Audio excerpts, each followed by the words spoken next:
Zina bashi ce kashi na 42. Masu sauraro Assalamu alaikum, barkanmu da sake kasancewa da ku a daidai wannan lokaci a cikin tashar dandalin karatu TV. Kada ku manta idan wannan ne zuwanku na farko ku danna subscribe sannan ku taɓa alamar ƙararrawa. Ta haka ne za ku samu sabbin shirye-shiryenmu da zarar mun ɗora. Ogasa ya faɗa tare da zama kan kujerar da ke facing ɗinsa.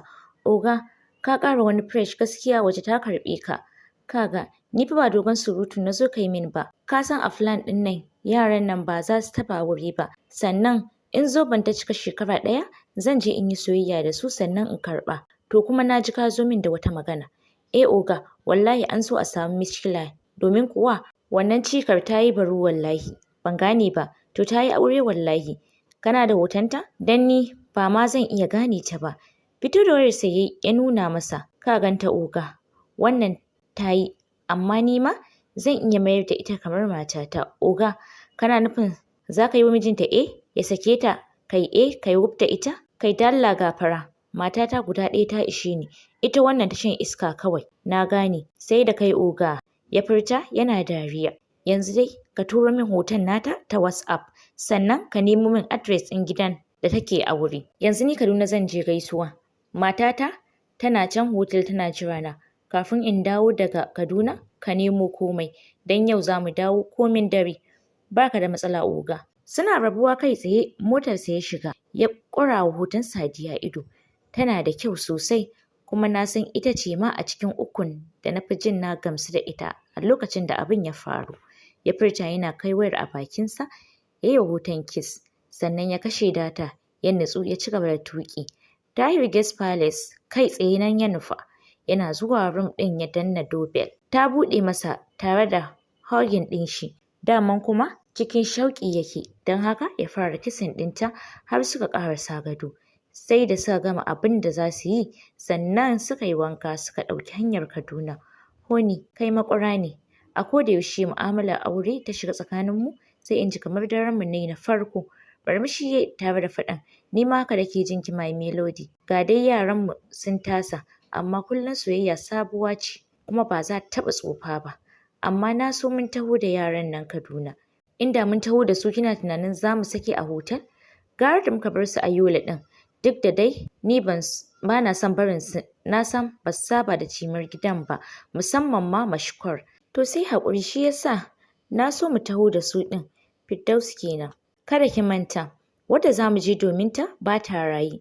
Damar Ruƙayya ce kuma ta rasu. Ni ba don ‘ya'yanta ba ma wallahi ba zan je ba, saboda na tsani wannan mijin nata. Amma fa tabbas na ji mutuwar Ruƙayya, domin ta fara bani kuɗi na fita waje don in yi karatu. Allah bai yi za mu sake haɗuwa ba. Allah ya ji ƙanta da rahama. Tana da kirki da son ‘yan uwanta. Ya furta cikin jimami. Firdausi ta amsa da amin. Kai, ban gane ba. Waye wannan ɗin jama'a? Masu sauraro kuna ji fa. Sun samu tarba ta mutunci a gidan, duk da a lokacin ba ma su gane waye ba. Zainab da 'yan aiki su ne suka yi ta ɗawainiya da su kafin dadi ya fito, suka gaisa ya kuma yi musu ta'aziyya. Na san har yanzu baka gane ni ba ko? Gaskiya dai ban gane ka ba. Murmushi ya yi tare da faɗin, ni ne Naziru, yayan marigayiya. Masu sauraro, inna lillahi wa inna ilaihi raji'un. Masu sauraro, yayan Momi shi ne ya yi ma Sadiya fyaɗe. Inna lillahi wa inna ilaihi raji'un. Wannan sarƙaƙiya da me tai kama? Naziru, kai ne ka zama babban mutum haka? Murmushi ya yi tare da faɗin, da yake ba na ƙasar shi yasa shekara da shekaru sai yanzu da ta rasu na ga dole dai in dawo don mu ga 'ya'yanmu mu kuma haɗa su zumunci. Haka ne, ka yi kyan kai. Bari na turo maka Aziza, da fita ma za mu yi. Allah ya sa dai lafiya. To lafiyar dai da sauƙi, ka san mun haifi 'ya'ya uku da ita. Wannan ma 'yarta ce? Ya nuna Zainab. Murmushi dadi ya yi tare da faɗin, wannan matata ce. Kallonta ya ƙara, don ya yi mamaki sosai. Sai dai ba abin mamaki ba ne in yi la'akari da shi ma ya manyanta, amma yana bin yara. Wato tun bayan rasuwarta matsaloli suke ta faruwa. 'Ya'yanmu uku da ita, 2 mata 1 namiji. To kuma Allah cikin ikonsa yanzu aka ɗan samu matsala, yaran 2 ma ba mu san inda suke ba, sai guda 1 da ta rage. To ɗayar sun ce kwanaki ta zo har ma sun yi magana da matar Mahasin. To mun tilasta ta faɗa mana inda take ta ƙi faɗa. Shi ne yanzu aka ce mu zo, ana neman mu a can. Ta ce za ta yi magana da mu. Muna tunanin ta yi laushi ne, shi yasa za ta faɗi gaskiya. Dan yanzu haka kwananta 2 a can. Fitowar Aziza ce ta hana shi cewa komai, domin kuwa sai yake ganin kamar Ruƙayya ce ta fito. Har ƙasa ta gaida shi, sannan Dadi ya faɗa mata matsayin shi a gurinta. Daɗi ta ji ya ratsa ta, duk da tana cikin damuwa. Alhaji ai sai mu je ko? Ita Aziza ba sai ta je ba, cewar Naziru. Sam Aziza ba haka ta so ba, domin tsoro take kar Sadiya ta tona mata asiri. Amma haka ta haƙura, suka tafi daga shi sai Dadi. A ofis ɗin DPO suka sauka, bayan sun gaisa ne yake sanar da su ai sun bata iya wahala, amma ta ƙi faɗar gaskiya. Sai dai kuma yau ta faɗa musu cewa tana son ta yi magana da su. Tana ina ne?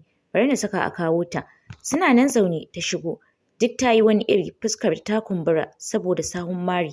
Sai dai duk da haka bai kasa gane ta ba. Mamaki ne matuƙa ya kwanta a saman fuskar shi. Ya buɗe data ya shiga WhatsApp tare da shiga chat ɗinsu da Sa'id. Ya kuma duba hoton sosai ya tabbatar ita ce. A take ya rubuta wa Sa'id, ya sunan yarinyar nan? Ai ko an ci sa'a yana online. Ya rubuta Sadiya ne sunanta Oga. Kuma ina ta ƙoƙari in nemo adireshin inda take aure. Bai jira me zai ce ba, kawai ya katse datar, ya ƙura mata ido. Ta sauke kai ƙasa. Ke ɗago kanki. DPO ya faɗa cikin tsawa. A sanyaye ta ɗago, tuni hawaye ya wanke mata fuska. Ga su nan sun zo. Ki faɗa musu maganar da kike so ki faɗa musu. Kallon Dadi ta yi, idanuwanta sun zama red sosai, sun ƙanƙance. Don Allah ka taimake ni. Wallahi ban san komai ba. Ina zaune Faiza ta shigo ɗakina, ta kuma faɗa min maganganun da na riga na sanarwa da Aziza su. Daga nan kuma ta tafi. Na rantse da Allah babu abin da na sani. Ana ta azabtar da ni kamar za su kashe ni in suka fara tuhuma ta. Ni kuma ba ni da gaskiyar da ta wuce wannan. Naziru kallonta ya sake yi. Ya ga gefen bakinta har ya fashe kuma ya kumbura. Dadi ya kalli DPO ya ce, ka dai ji shirman banza da take faɗa. Da alama har yanzu ba ta yi laushi ba. Ya miƙe tsaye. Shi ma Naziru ya miƙe. Kar ka damu Alhaji, insha Allah ba za mu sake kiran ka ba har sai mun samu gamsasshiyar hujja. Juyawa ya Sadiya na ƙara roƙarsa amma bai bi ta kanta ba. Naziru kuwa jiye kamar ya ce musu su sake ta shi ya tafi da ita. Kai, wannan Nazirun baya da imani, baya da mutunci. ‘Yar uwarsa fa ciki ɗaya uwa ɗaya uba ɗaya matar da ita ɗaga shi a rayuwa, amma kamar ma bai damu da mutuwarta ba. Abin da yake nema yau gashi cikin sauƙi, sai dai kuma ɗan shi take aure ai. Suna koma Naziru ya yi haramar tafiya, sai da ya karɓi namban Dadi ya kuma ce Aziza yana so ya riƙa ji in an sallami Sadiya ya sani. A zahiri kuma ya nuna ya karɓa ne dan zumunci. Sannan Aziza ta yi masa alƙawarin za ta je yi musu hutu idan komai ya lafa. Bayan kwana 2, tana zaune bayan ta gama bawa Jiniyo madara, ta miƙe da shi a hannunta, ta nufi kicin. DJ da ke dafa masa abinci, ta kalle ta ce, Anti Zaliha sannu, yawwa, kusan makonni 2 babu Muhassin, sannan kwanan Sadiya huɗu a gurin hukuma, amma kuma ni ban ma ƙara ganin sun shigo nan ba. Ko sun manta da ni a gidan nan? A'a wallahi ko ɗazu Anti Aziza sai ta tambaye ki. Kawai dai saboda babu kowa shi yasa ƙilan bata shigo ba. Gaskiya ina ga gara na koma ƙauyenmu. To amma idan na tuna wannan yaron komai zai iya faruwa da shi, sai in ga gara na zauna. Amma kuma tun daga abubuwan da ke faruwa, gara na tafi rigarmu gaskiya. Na ci gaba da kula da shanuwanmu da kuma tallar nono. Kin san me zai faru? Bari in je gurin mai gadi, in ji ko yana da lambar ɗaya daga cikinsu.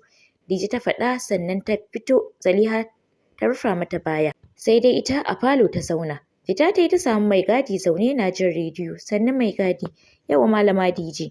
Shiru ta ɗanyi kafin ta ce, kana ganin dai abubuwa na ta faruwa. Wallahi kuwa to ya za a yi? Lamari ya riga da ya rikice. Wallahi kuwa daman cewa na yi ko kana da lambar wannan Jalilar da ta zo? Oho, wannan 'yar fara mai kama da 'yar tsana? Ni ba cewa na yi ka kwatanta min yanayinta ba. Ka dai gane wadda nake nufi ko? Na gane, amma ai ita wannan ba ta wani sakin fuska. Yadda kika san ita ce diyar marigayiya, ita a dole jimami take. Da dai wannan yarinyar ce Raihana, ita kam tana da kirki, dan na sayo mata abu har ta karɓi lambata lokacin da ta aike ni na sayo mata abu, ban gane ba. To da na je can take ce min bari ta turo min in ce da su tura wajen saƙo. Ina wayar taka? Gata. Ya miƙa wa Dije. Shiga ta ɗauka saboda shi kaɗai ne message na lamba, sauran duk na MTN ne. Ita yake ta iya karatu. Yawwa gashi mun gode, na samu lambar. Ta faɗa sannan ta wuce. Na samo lambar fa. Cikin farin ciki ta ce yawwa kira mana ita. Amma fa ita wannan baki santa ba. Ba Jalila ba ce. Raihan sunanta. Ita ce a nan gidan wani iftila'i ya same ta. Allah ya sa a samu lambar ma ta shiga. Amin to jarraba mu gani. Bari na ranci kati don babu a wayata. Ta faɗa tana zama da ƙaramar wayar ta keypad ƙira itel. Ta yi ringin har ta katse ba a ɗaga ba. Sai ta sake kira sannan ta ɗaga. Anti Raihan sai kuma ta kalli Zaliha. Yawwa ta ɗaga. Anti Raihan, na'am, wace ke magana? Raihan ɗin da ta faɗa daga ɗayan ɓangaren. Anti ni ce DJ mai aikin gidan su Mahasin. Oke ina jinki. Labarin komai ta bata ta gama ta ce kwana na biyu da dawowa daga Germany. Ba ni da lafiya tun wancan lokacin. Kenan asirin muguwar ya tonu? Ta so ta kashe ni saboda na ga abin da take aikatawa. Wallahi kuwa sai ji ta MTN sun fara mata bayanin katinta ya ƙare. Kin ga katin ya ƙare ba mu gama magana ba. Daman naira 50 ce na ranta. Tana rufe baki sai ga kiran Raihan ya shigo. Gyara zama tai sannan ta ɗaga anti. To ita Sadiya meye nata a ciki? Wallahi kawai saboda Fa'iza ta zo gurinta ta roƙe ta nema mata yafiyarsu. To kuma bata faɗa Fa'izar ta zo ba sai yanzu da yallaɓai ya ɓata shine suka saka aka kama ta wai sai ta faɗi inda Fa'iza take. Ni ban san me yarinyar nan ta yi masa suka tsane ta ba. Haka kurum ta furta da damuwa daga ɗayan ɓangaren. Sadiya mace mai haƙuri amma a koda yaushe ƙuntata mata suke yi. Wani station take? Wallahi bamu sani ba. Sai dai kira Anta Aziza ki tambaye ta. No bar ta kawai. Insha Allah zan zo ne bilin Sadiya. Within yau ko gobe. To Allah ya kawo ki lafiya. Raihan kuwa ta cika alƙawari dan mota ta ɗauko daga Abuja ta taho Kaduna ba tare da sanin iyayenta ba. Ta ce masu kawai za ta je wurin wata friend ɗinta ne. Kasancewar da rana suka kira ta. Don haka yamma a Kaduna ta yi mata. Kai tsaye kuma gidan ta nufa. Duk da ta yi alƙawarin ko zuwa ba za ta sake yi ba saboda abin da ya faru da ita, amma Sadiya mutuniyar ta ce. Ashe dai za ki zo. Ta yi murmushi kawai ta ɗauki lemo ta zuba a cup. Ai dole ne na zo gaisuwa. Haka ne. To ya ƙarin haƙuri.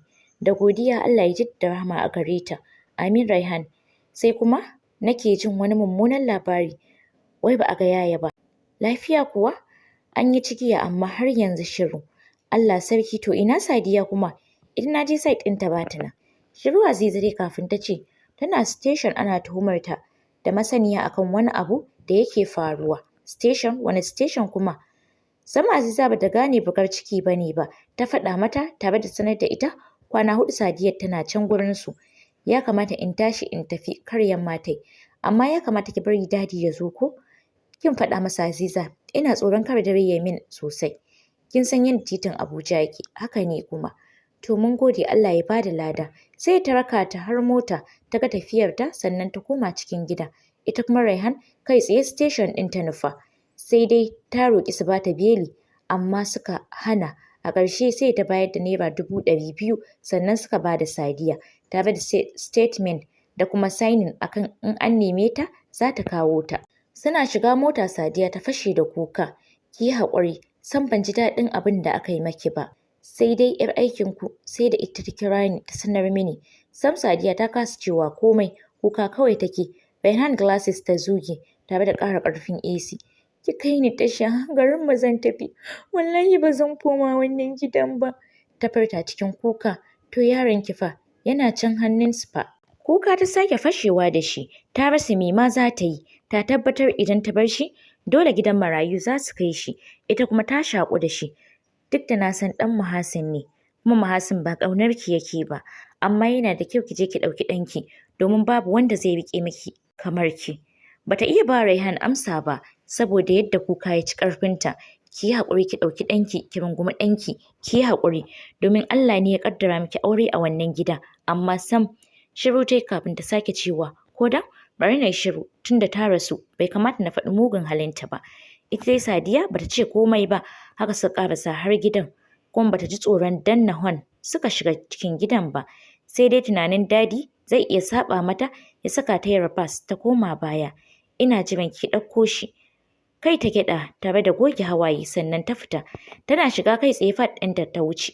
duk a sanyaye take, gidan sam ta ji shi ta tsane shi gaba ɗaya. Sadiya kin dawo? Zaliha ta faɗa cikin fara'a. Ina yaro na? Yana ɗaki yana bacci. Tunda kika tafi ni na cigaba da kula da shi. Kai tsaye ɗakin ta wuce. Zaliha ta mara mata baya. Daman kayanta ba masu yawa bane, akwati 2 ne kuma gaba ɗaya ta haɗe kayanta da na Junior ya zama trolleys 3. Ta ɗauki abincinsa. Zaliha ta ja trolley 2, ita kuma ta goyi Junior. Sai Zaliha ta bi ta ɗakin da aka sauke ta, ta ɗebi kayanta 'yan kaɗan sannan ta fito. Dije kuwa duk bata ji daɗi ba, haka ta raka su har bakin mota. Mai gadi ma sai alhini yake. Raihan ta ɗauki 10,000 ta bawa Dije, sannan Zaliha da Sadiya suka shiga mota. Duk wannan abin da ake Aziza na can site ɗinsu ba su sani ba. Gashi yamma ta yi sosai, ko na kai ki hotel ku kwana zuwa gobe sai ku tafi. Dan nima a hotel ɗin nake tunanin na kwana. Bana son ɗaukar hanyar Abuja a yammacin nan. Ita dai Sadiya bata iya cewa komai ba. Ita da bata maganin ko sisi, amma mu ai bamu da kuɗi. Ni wallahi ko naira bani. Gashi ƙauyen mu can da nisa ne. Murmushi Raihan ta yi tare da faɗin kar ki damu. Zan baki kuɗin mota har ma da na kashewa. Bayan wasu mintuna, tana kwance a ɗakin hotel ɗin tana kuka. Ji take gaba ɗaya duniyar ta mata zafi. Da na sani take na shigar da kanta rayuwar Mahasin da kuma yaron da ta karɓa har da signing a takarda. Ba taɓa sanin haka tashin hankali yake ba sai da rayuwa ta juya mata baya. A shekarunta abubuwan take tunanin ya girmi shekarunta suke afkowa gare ta. Nokin aka yi, ta kalli ƙofar kamar ba za ta buɗe ba, sai ta miƙe jiki a sanye ta buɗe. Sadiya kina dai ta kuka ko? Raihan ta faɗa da plate a hannunta ta shigo. Na yi mana odan abinci, so Zaliha na ɗakinta tana ci. Na ce bari na zo nan na ta saki gaba ki ci, don na san halinki da wannan kukan. Raihan, na gode sosai da taimakona da kika yi. Duk da cewa ba mu daɗe da haɗuwa ba. Murmushi ta yi, ta zauna tare da ajiye plate ɗin. Ta ja guda ɗaya ta fara ci kafin ta kalli Sadiya wadda take a tsaye har lokacin. Ki zauna ki ci abinci. Ajiyar zuciya ta sauke ta zauna. Tun ranar da na je na fuskanci kina da damuwa a gidan, kina cikin matsi. Na kuma fahimci ke yarinya ce. Shi yasa baki san ta ya zaki yi kissa ko kuma makircin da zaki kwaci kanki a gurin su. Hannu Sadiya ta saka ta goge hawaye ta ce, na yi tunanin cewa damuwa za ta kau. Sai gashi hawa take yi tamkar man fetur. Na yi da na sani, kuma har gobe zan ci gaba da na sani. San ba da shi na dace ba, da talaka mata na dace. Masu sauraro ku dakace ma nan, ma da kuwa kashi na gaba don jin yadda za ta kaya. Kada ku manta idan wannan ya zo ku na farko ku danna subscribe, sannan ku taɓa alamar ƙararrawa. Ni dai na lura a sabuwar channel ɗin nan tamu ba ku comment kwata-kwata ba ku liking. Please ku riƙa comment ku riƙa liking sannan ku taya mu sharing a group ɗinku na WhatsApp da Facebook. Mun gode, bye.